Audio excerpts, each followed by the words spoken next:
I go by she, her. Oh, I'll do it again. I'm Chrisazil. I go by Khriza Santos. I use she, her pronouns. I'm the data and systems leader here at the Chinese American Service League. My main job is to connect tech data process with the people. And my passion is to help teams tell their story using data. So I have corporate and nonprofit experience, mostly corporate, but my motivation is to work smarter, not harder in any environment I'm in. So if you feel like you are working harder with the tech, that is a sign. And we will talk about the signs with you and show you that, share our signs. So I'm really happy to be here with NCAPIA to talk to you guys today what CRM readiness looks like. And CRM is customer or client relationship management tools. And wherever you're at in your journey, we'll let you know what steps to take. Alex? Yes, my name is Alex Montgomery, she, her pronouns. I'm the Senior Director of Impact and Advocacy at CASL, working closely with Khriza.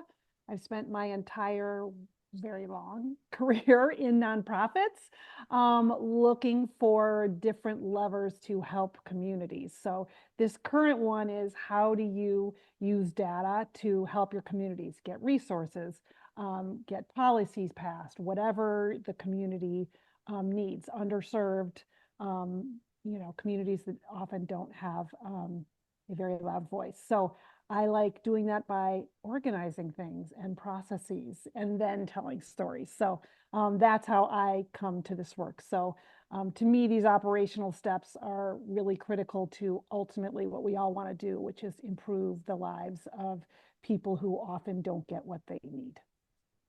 Mhm.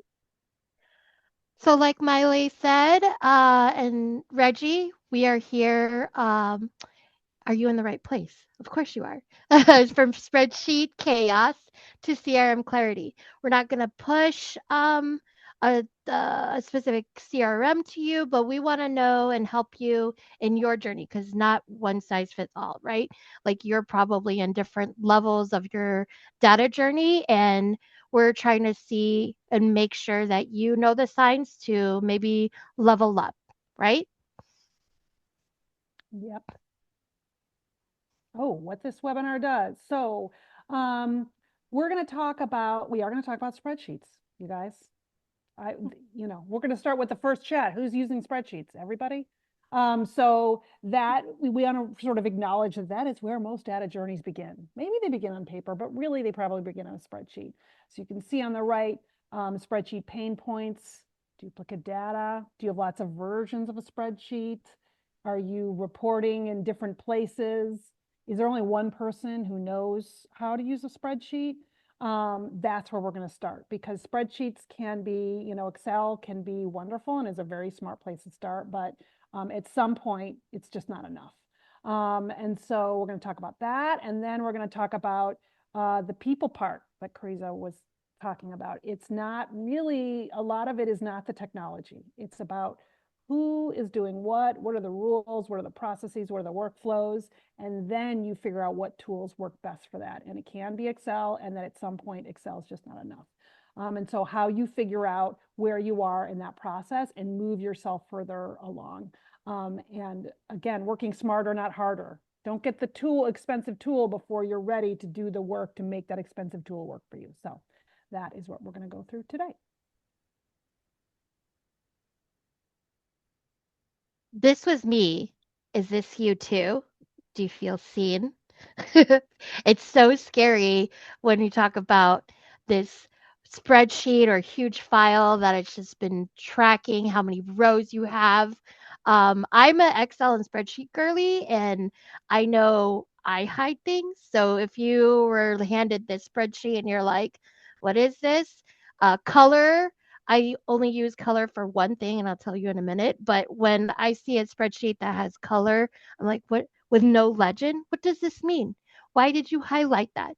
Have you guys experienced this? Right? And this, it's just so scary when it's another person's file, right? You don't want to mess it up, but it's like it contains all this data. And when do you when it starts being and we're like Alex said, we don't want you to be scared of spreadsheets because that's where it starts, right? Like that's pretty much the only thing you have. I know nonprofit and grassroots, like you don't have a lot of resources. Spreadsheets, Google Sheets is the first step to organizing your data and collecting lists, right?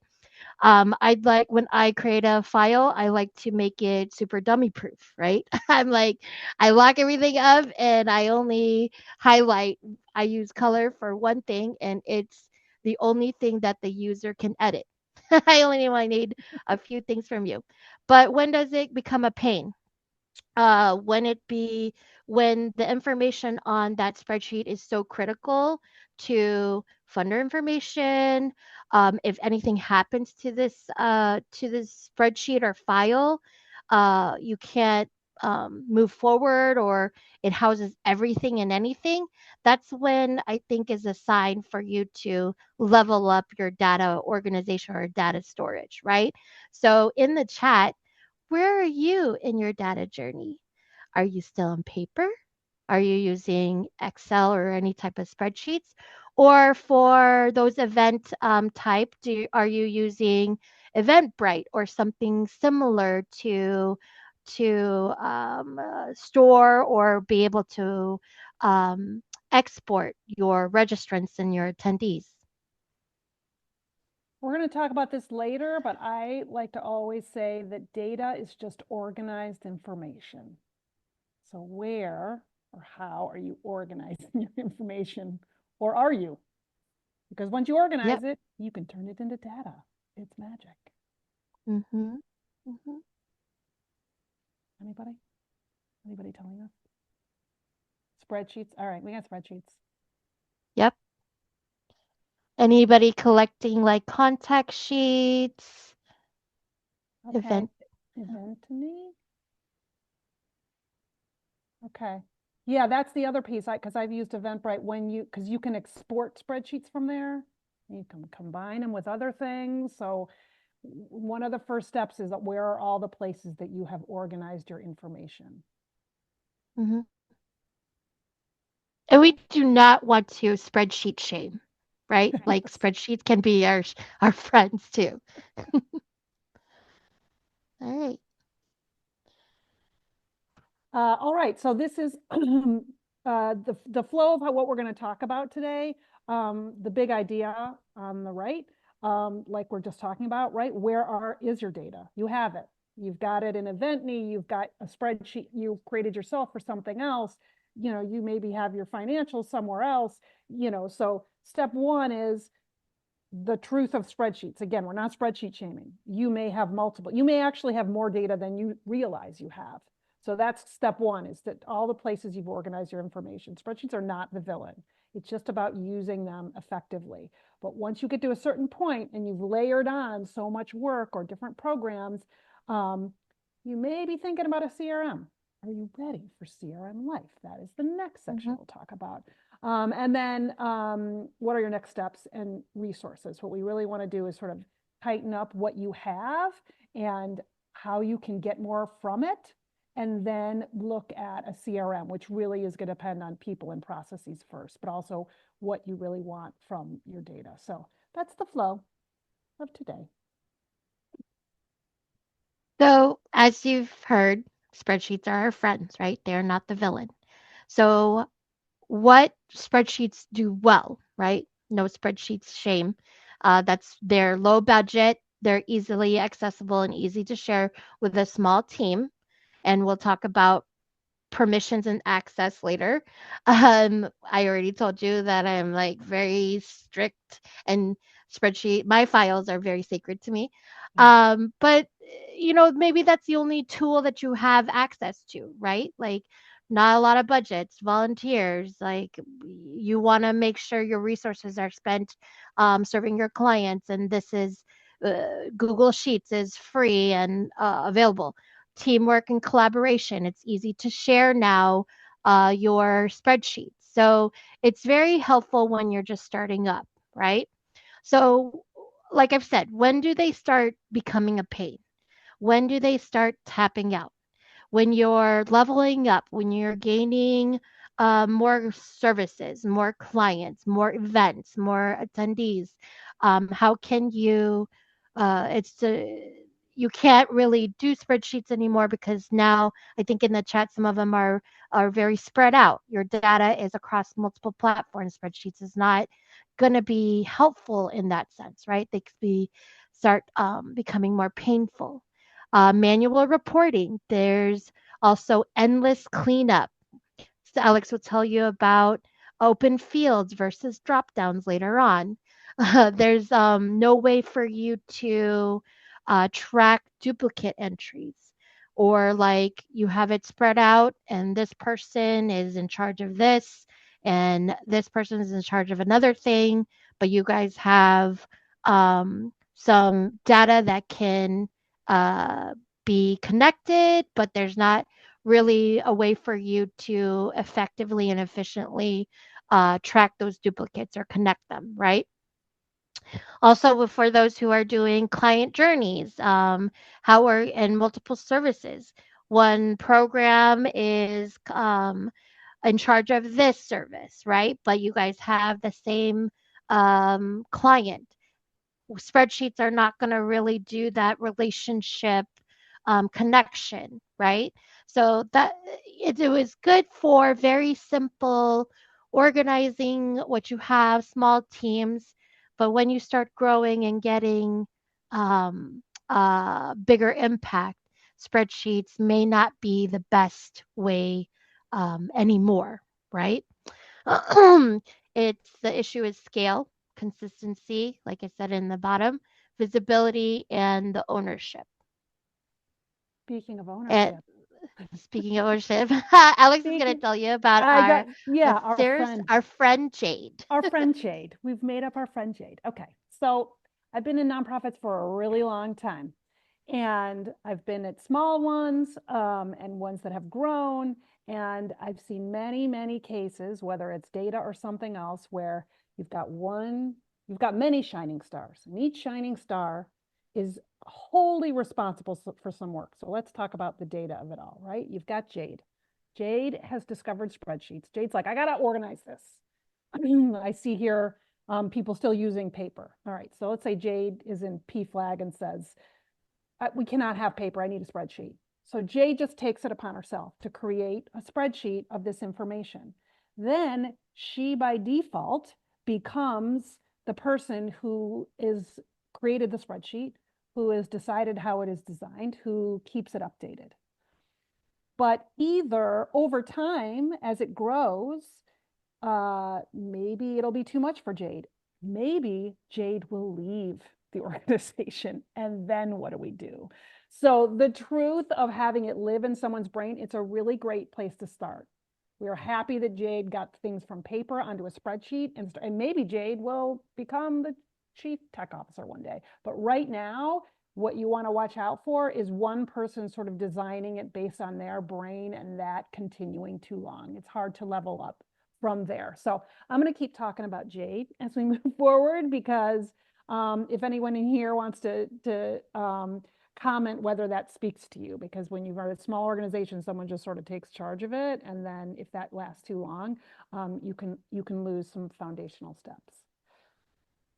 Oh, this is me. So speaking of Jade, so the first couple of steps here. So in the chat, this is a question that I am always saying. The data can't tell you anything if you don't ask it a question. So what do you want to know? What does your organization need to know? Feel free to put that in the chat. Do you want to know how can we increase the number of people who come to our events? Are we making a difference with a program? Those are examples of, you want to stop and think about what it is you're doing and what do you want to know about it? What do you want to improve? What do you want to understand? So that then you are tracking that information, or you're asking your data, to answer that question for you. Are we increasing the number of people who come to our events? Okay, well, we need to count the number of people who are coming to our events and put that all together. But first, we need to decide that that's the question we want to answer. So that is very important. Bringing your data together operationally is important, but then what is it you want to learn from it? Data dictionary is something that we talk about. See, it's so easy, it's hard. It's one of those things like if someone registers to an event, does that count as attending? Are those two separate for you? Are those the same? Are you tracking attendance or are you only tracking a registration? That's an example of uh, I could say, listen, I don't know if they attended, so I'm going to count them as attended because they registered. I'm going to assume. And Khriza could say, well, that's not, I'm not sure if they, what is it we really want to know? And so you need to align on those so that your data points have meaning. And then the bottom three here are about making spreadsheets uh, dummy proof, making them so that they give you the information you want. Open fields are the enemy. When you can type in anything you want, you can't aggregate it. You can't turn that, the information is not organized in one way. So if everyone writes their own notes, you're not able to like put them into themes or buckets and say, oh, these are the registrants. If people write a different note, oh, she came, oh, she signed up, like it needs to be a drop down. Registered, attended, so that then you can count it up. I know that I everybody has their own brains and ways of organizing things, and data is really just agreeing that we're all going to do it the same way. So you can make your Excels do this. You can do drop downs, filters, conditional formatting, so that that spreadsheet always reflects organized data. And then also our friend Jade, maybe our friend Jade has her own system in her head to keep it organized, and she knows what it means. She knows that registered means attended. But then if Jade goes on vacation or Jade leaves, what did that mean? I don't know. It was in Jade's head. So a lot of this work is really just agreeing on it, writing it down, and repeating it. That's what I often say to my 13-year-old. So easy, it's hard. Um, yes, I mean, we love Jade. Like, you should be proud of yourself if you're Jade. That's awesome. None of this starts without a Jade. But if you just leave it at Jade, then it can't level up. That's all we're saying. So just like spreadsheets, no shame to be Jade. That's how this starts. Tight controls on data entry. If Jade is thinking, she's also probably keeping it tight because she's like, this is my spreadsheet and I know what it means. But over time, you need to have rules so that it can move beyond Jade.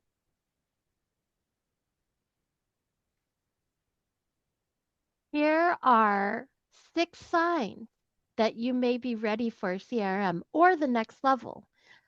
If you, let's say, have feel, I'll say feel and know that you are 3 or 4 of these 6 signs, then maybe it's time to level up, right? What my pain or my the biggest one I like on this is the I'm spend more time cleaning my data than using it, right? So the duplication, the connection, the related. If you know about Power Query or there's different tools in Excel. Shows my nerdiness, right? But anyways, if you know those, if you're spending more time cleaning that stuff, then it really is the spreadsheets are not working for you, right? But if you're still small scale, whatever, and you're not, it's like 1 or 2, you could deal with it. Maybe you're not ready to level up, right? I want to. Some of these I've already talked to previously, and Alex has talked to previously, right? Like it's not centralized. It's not. It lives in few places. You are spending more time cleaning it rather than analyzing the data and summarizing it to give to leaderships or decision makers so they can move things forward, right? Um, if you're doing that, then I think it's time to move on, right? Who's our, if you feel like this dude, right? That's another sign, right? If you feel the pain, it really is maybe an assessment that you can pitch to leadership or to yourself. Like maybe I really need to start looking into something more efficient and productive, right? Um, I've also, somebody in the comments said, oh, I used to Microsoft Access. That was like one of the first CRMs, sort of, right? Like databases that can connect several different spreadsheets to create that relationship between, let's say, a client and their many services through your org, or repeat attendee and how many events they've attended in your organization. So, uh, you know, just keep a lookout, and you will receive a copy of these slides so that maybe you can see where you are, and are these signs, have you experienced these signs already, right? Yeah, I maybe that's Jade. So Yep. it's Jade The gotten to a point where it's too much. It's their data is there's too much that is needed, Mhm. and you need to do better in terms of understanding what you have. You can't be in all the places at once. I'm gonna Yep. guess that Jade does this part-time and then really has another job, because Jade just sort of said, "Oh, I'll just Oh, do spreadsheets." yep. Um, that's okay. And so it could, is Jade sort of waving her hands and saying, "It's guys, we need to really talk about this. This is no longer a thing I do on the side." Um, Mhm. and so some of these questions go back to the what is it you want to know from your data, right? So really, again, a lot of this stuff is not about the tool. It's about what you want to know and where what you're going to find out will take you. So what is the problem we're trying to solve? This is a similar question to, or you want to increase the number of people who come to your events? Do you want to show the impact you're having on the community? Do you need to understand, heck, your cash flow? I mean, your data could come from, all sorts of places. Um, and so which data matters most? And what do you wish you knew? At CASL, we have a lot of different programs. And one of the things we want to know is what is the overlap of programs, right? What is the most common overlap of programs? The clients, let's say they're in our um, housing program, and then also in our employment program. Though that kind of information is useful to our mission and to understanding what our clients need and how we can better serve them. So that's a question we're asking. So these may be questions that are for the future of your organization, but the more you think about the future, the more you can determine the metrics that you want to build up to either answering the question you have or making a hypothesis. I think that this program works best. Okay, let's prove it through data. Let's ask that question and then collect the data to answer it. And then those bottom three are really about operations again. So there's two pieces. There's the strategic, what you want to know, but then there's the operations. Who is inputting data into where? For what? Do we agree on what tool they're using, what the data definitions are, and make it standard, so that if Jade, I like to say, instead of being hit by a bus, if Jade wins the lottery and moves to Bali, we can still input into the spreadsheet because it's not living in Jay's head, and we all are um, using the same definitions. And who will own the system internally? You always have to have somebody to do that, but that person it shouldn't be making it up through their own head. So you do have to have someone who owns this data. Initially, it may start as a Jade decided to create a spreadsheet, but over time, you need to make that a real responsibility. And are we ready to maintain after launch? If you're going for a CRM, you have a technical maintenance, and then you need to review that data to make sure it is being inputted correctly, and then analyze it. So you want to make sure. I know I've worked a lot of places where everyone helps, and that's great. Everyone should help, but the buck should stop somewhere, if only to make sure that tests are being done. Mhm. Yes. And what's the overlying theme that Alex, can anybody of Alex's description for those questions? To me, it sounded like we need the people, right? So when you are answering those questions to get ready, now it's the project management of it all, right? You need one, the people, right? And no, in any of these four buckets, it doesn't have anything to do with tech or software. You could argue that data can be part of the tech, but that's just the information that you need, right? But you really need the people. So Alex is talking about, okay, after launch, who's going to do it, who's the clear role. Like our character Jade, it kind of just like fell off her. Maybe she had, like we said, had a different role. But going forward, who is going to own this data part? If you have, and I know multiple like nonprofits are we're super scrappy, right? And we have multiple hats. So if you are the person, right? What that's the clear role. You're clearly the person this, and you probably are the project lead on this CRM project, right? Or this data project. So just keep in mind the separation of duties and responsibilities. You have multiple people part of this, right? You have to have buy-in. You have to have champions. With people and projects and process changes, you have the change management of it all, right? Oh, change is hard, but you have to have that buy-in. I think one of the best kind of like uh, inception to an idea of change is that you have a cool project name, right?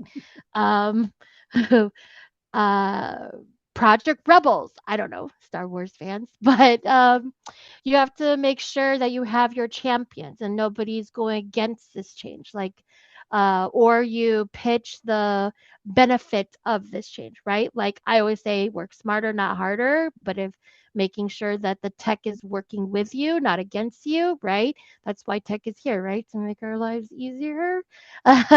So make sure that you have those champions and those influencers for this change, right? Process.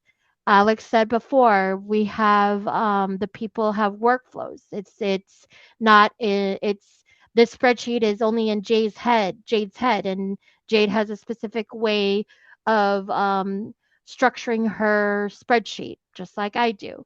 So if it's cross collaboration with other departments, make sure that you know where the handoffs are and the workflows with the tech, with the data that you need, right? Data used for fields, cleaning up the data. Those exercises that we told you before to get your spreadsheets ready or to make sure you have data definitions, it's all leading up to being CRM ready. Because if you partner with a CRM implementation team or any type of tech partner, they're going to, if you just like send them your spreadsheets, they're going to be like, what is this? Right? They're going to ask you what's the criteria for each column, what does this data field mean, right? And strategy, like Alex said previously, what happens after launch? Who's going to own this? Is it a role? Is it Jade? Is it is this Jade's only and first job now? It's kind of like morphed into it. Does she want it, or do you need to hire somebody else, or do you need to um find capacity grants, right, to help you through this process? Those are the types of things that you should think about when you're um thinking about going to this type of data journey, right? And maybe you're not here yet, but at least you have the foundations and you know what you need to look for to get CRM ready, right? So I So want to, the yeah, bottom, go ahead. go I ahead. was gonna say the bottom is like, if you guys know, poop in, poop out, right? So if you're just still confused, if you get in a CRM, and it does take money, and we're not gonna lie to you, like easier said than done. You're just buying a fancier confusion, right? Like you were paying for confusion before, but now you are if you don't get ready like this, right? Yeah, I was gonna just talk about the change management in terms of Jade, right? Because if Jade is in charge of your spreadsheets, you may have other staff that don't are not involved, right? In data input, thinking about data organizing, that's not part of their work because Jade just sort of, I don't know, Jade creates fancy spreadsheets and that seems great to them. So when you move to a CRM, you're probably going to start asking other people to input data. That would make it more efficient, right? So that Jay doesn't spend all our time cleaning up spreadsheets. But that means other people are like, wait a minute, and now I have to do something different in my workflow. So something to consider if you shift, because it will shift the way the work happens. But again, what Khriza said, if you're confused before the CRM, it's not going to be a magic bullet. So you want to clarify that first. Biggest data headache. I think this is an interesting question. Maybe it's just the fact of what we talked about before, but if anybody wants to drop in the chat your biggest data headache today, because that could tell us a little bit about, do we improve our spreadsheets or do we move to a CRM?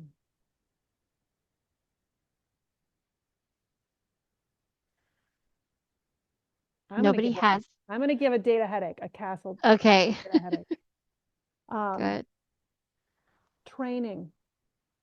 Making sure that the people who are inputting information into the CRM know what we want to find out on the back end. We've been doing some of this work. This is work that's easy to skip. You think just like put the information in there and you don't have to know. But when you work with the staff to say, this is why we want to collect this, because we want to answer this question and this is how the data does it, you find people get a lot better at their data input. They don't do the bare minimum. So that to me is like a headache, not exactly a headache, but it's one of those things that you think isn't related to data, but it really is.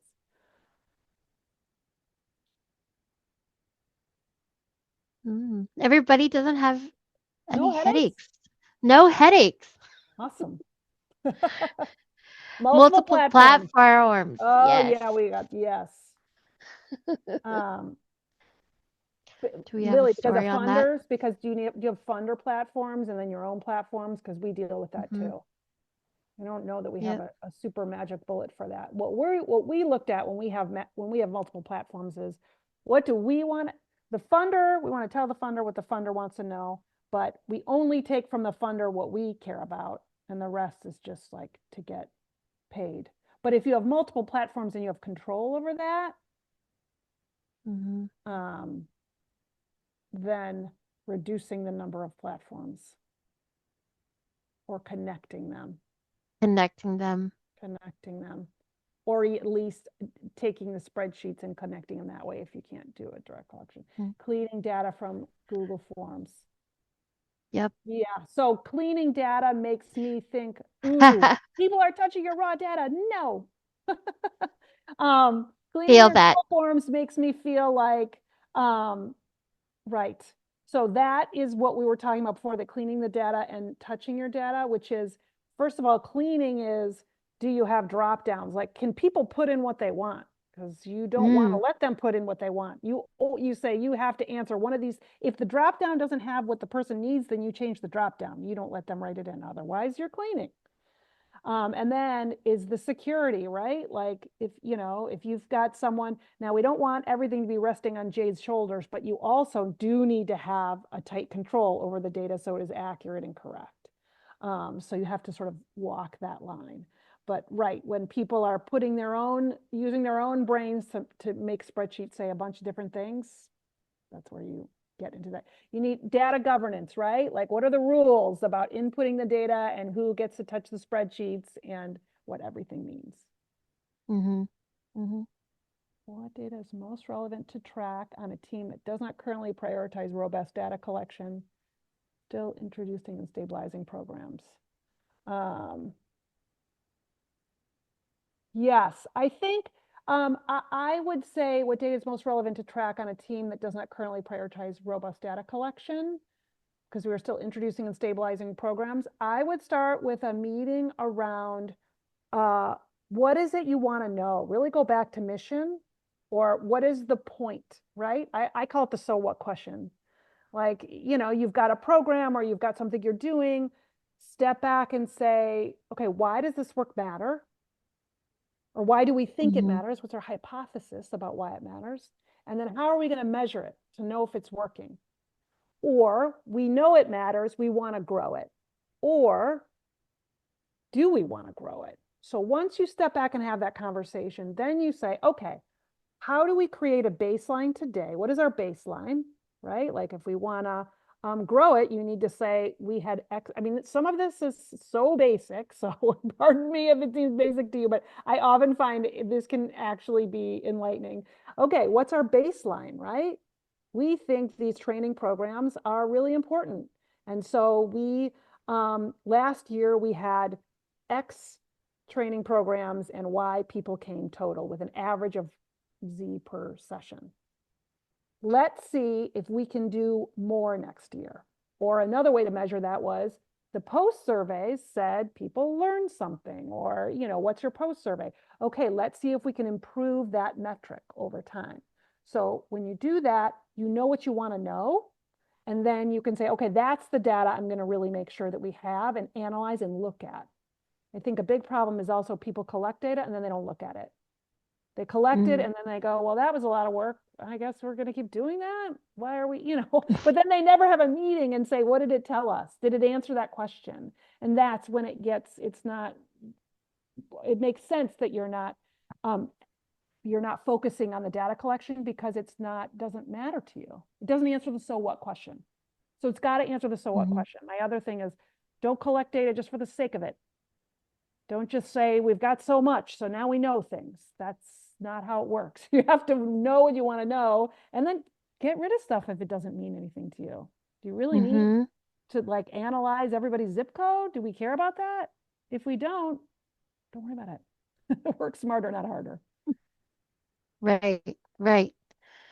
So after you've gone through the questions, you're ready, you got a project pitch. This is four buckets that you may fall into, right? You have you're just getting started. Uh, you're not ready yet, but you're cleaning up, right? Like what Alex said. And I think somebody in the chat said, "Oh, somebody's touching my raw data. Stop touching it." You know, so maybe the drop downs instead of open fields would be better for you. Then you have less cleanup, right? The zip code is having a lot of love in the chat today, so that's like reach, right? Where how vast is your reach in your services? Like we use zip code too, so um, to just kind of map out where our clients, where our services reach, right? So that's it could be important. I know what Alex said it's not, but it is. Are you almost ready? You've cleaned up your spreadsheets. You know where they're all stored. You have a defined data dictionary, right? Everybody's like this field means this, yes or no. Everybody in agreement? Yes. And it's also a big thing about nonprofits. It's not written down, right? It's in Jade's head, like Alex said. She leaves, then the knowledge leaves, right? So make sure you actually have a data dictionary and wrote it down and said, okay, this field means this. Everybody agree? You're ready to go. Also, workflows need to be written down too. So, are you almost ready?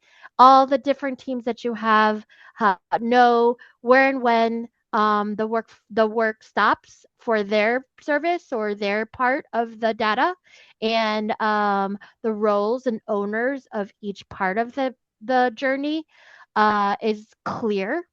Then maybe you're ready to move. Maybe you'll start evaluating different CRM tools that work for your organization, right? And there's budgeting, there's licensing. I know there's different programs out there that get you started in a CRM, but maybe you're in the middle. So these are just you can't go from just getting started to like, oh, you're ready to move, right? There's different steps you need to take, and it's going to take a long time. It's easier said than done. I mean, there was a long journey for even CASL to get to our CRM. And we still currently are in a journey to clean up and align on a lot of data definitions. And we already have a CRM. And it's like the movement of people. So Jade left. Where were you guys at when Jade left? Maybe you have to step back to another level so that you can move forward. So that could be a real stage two and a real test that you guys have to go back because somebody left because things are not written down, right?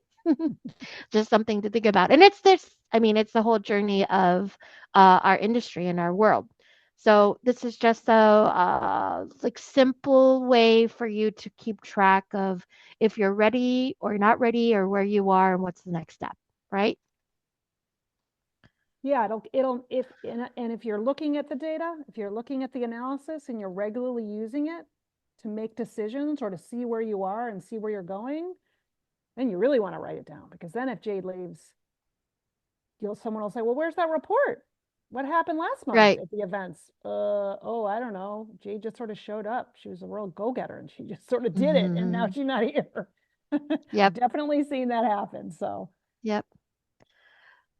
Alex's favorite oh, my data is favorite. organized Organized information. information. You guys, that's all it is. Mhm. I feel like data is one of those things that people get scared of and they think like, oh, I'm not a computer scientist, but really it's organized information. And so as you all have been talking about in the chat, it could come from your Google forms that spit out into spreadsheets, or Microsoft forms, your registrations that you can spit into spreadsheets. Um, and Google Meet, you can export attendees. So just data is everywhere. Maybe we need to call it something Mhm. different, but you can take those Mhm. spreadsheets, and if you can figure out what you want to know from them, then you can manipulate them. And so I just want to talk about a lot, think about where you're collecting information and what is it you want to know, because that's step one. And then you've got it gathered in these often spreadsheet locations, and then bringing it together to answer the question you have. And you want to get fancy, you can visualize it, right? You can turn them into the pie charts and the pivot charts, and the people love Mhm. charts. We are going to tell you about an initiative we're working on in a minute, and um, and the biggest impact we see is that we take the data and then we put it into a chart, and there's nothing like a small bar next to a tall bar to say, oh my gosh, what's that about? What's up with that tall bar and that short bar? Whereas if you showed them the numbers, they're like, I don't even know what I'm looking at. So there's a lot of free resources. Oh yeah, Mhm. anybody have favorite data tools? Tell us in Mhm. the chat. Someone taught me how to use in Excel, how to turn formulas into pie charts and bar charts. I mean, I was in love. I was like, oh my gosh, this is so cool. And then you move it over onto PowerPoint and you look super smart. And also it tells you something, because again, you're like, what? Short, long? What is this? Mhm. And then it also might Mhm. reveal to you if something's wrong, because you're like, that's not right. So visualizing is really can can make a big difference in getting people on board in terms of understanding why this stuff matters. Right. And the reason why I wanted to put like Google Meet and Google Forms, maybe you're not ready for that, but you want the tech to work smarter, right? So if you have an audience or a client demographic that is tech savvy, you can send them the Google Form link or your survey or whatever, and then it goes and puts it into a spreadsheet anyways for you. So try to research any of those automated, streamlined areas and systems and tasks to make it smarter, not harder for you, right? Flourish is something that can integrate with Canva, and Canva is like, the design art tool for nonprofits. I think it's free account that you can have. Flourish is just an online system. It's like a Tableau where you just input the data from your spreadsheets if you want, and then you could have those online charts. And then Google Sheets has a bunch of different templates if you guys are Google people, and also Microsoft Excel has those different types of templates. Just like so this is for like if you're not ready for CRM, but you're going to be in spreadsheets for a little bit longer, at least this will help you out, right? Yeah, monday.com. I've used that too for projects. So we did not get paid to advertise these, but it's just some of the CRMs. Oh, wait, go back. some of the CRMs that we've experienced and used. We are a Salesforce team here at CASL, and so we know about the different areas, and it's just like a huge database environment where you can connect a lot of different things. They do have a startup for you to get started as nonprofits called the Power of Us that you could be eligible for licensed CRM license discounts. I know Bloomerang is also focused on donor relationships and volunteer engagement, and they also have nonprofit pricing for unlimited users. So check that out. I know NQAPIA uses Neon CRM, and they also are from small to mid-sized nonprofits and have that type of pricing as well. So we wanted to leave you with some tools if you're not ready for CRMs and still living the spreadsheet life, but also give you a few CRMs to start off with and research. And a simple Google search or whatever can provide you all sorts of CRMs that are for nonprofits too. Does anybody have any questions or anything they'd like to come up before we talk about change in site? Any questions on CRMs or data or spreadsheets? Hmm? And Khriza came up with a beautiful little assessment tool that will be in the Dropbox for Yes. people to look at if you want to sort of it's it's the data version of, my gosh, I'm gonna age myself. What are those little like quizzes in the magazines that are like, oh, are you whatever? Are you Yes. cool? Just I don't know. Um, an assessment tool to see sort of where you are on your journey to CRM. So check that out. Yep. Yes, I wanted to talk a little bit about this initiative that we have here at CASL, where we partner with mainly ANHPI serving organizations across the country to collect data. We also find that partners many end up leveling up their data informed practices as a result of participation. We started this initiative because the aggregation of AA and HPI communities really makes those communities invisible in data sets, and therefore as we're talking about, how people answer questions about what communities might need help, what communities might need resources and are being treated equitably. So despite being a growing population, we think partially as a result of the model minority myth, this idea that AA and HPI communities are all educated and wealthy. The amount of support they get from AA and HPI serving organizations get from charitable foundations is 34 cents for every $100. And it has only gone up 1 penny each year in the last 10 years.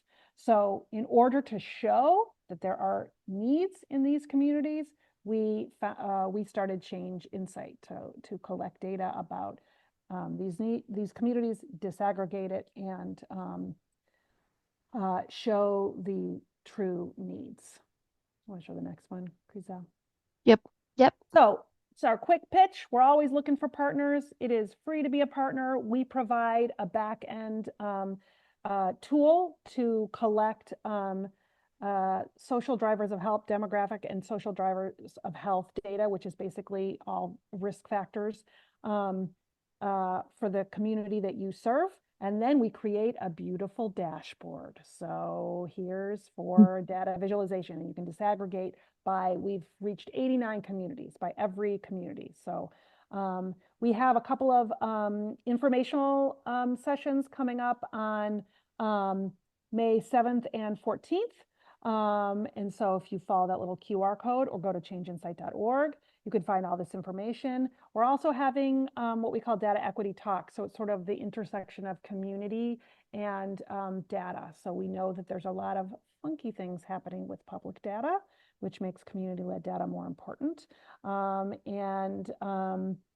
So we're having conversations with people working in that area. So we are happy to talk to anyone, spread the word.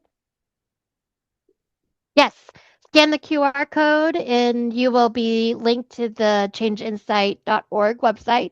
And there's different tiles there that will connect you to a booking link, the partner info sessions, or and other things like collaborate with us. And we also have a Change Insight report that you can download from there too. So um, come be a partner with us.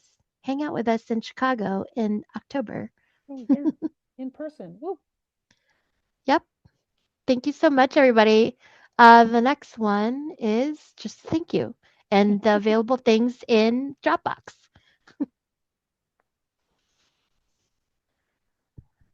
Anybody else?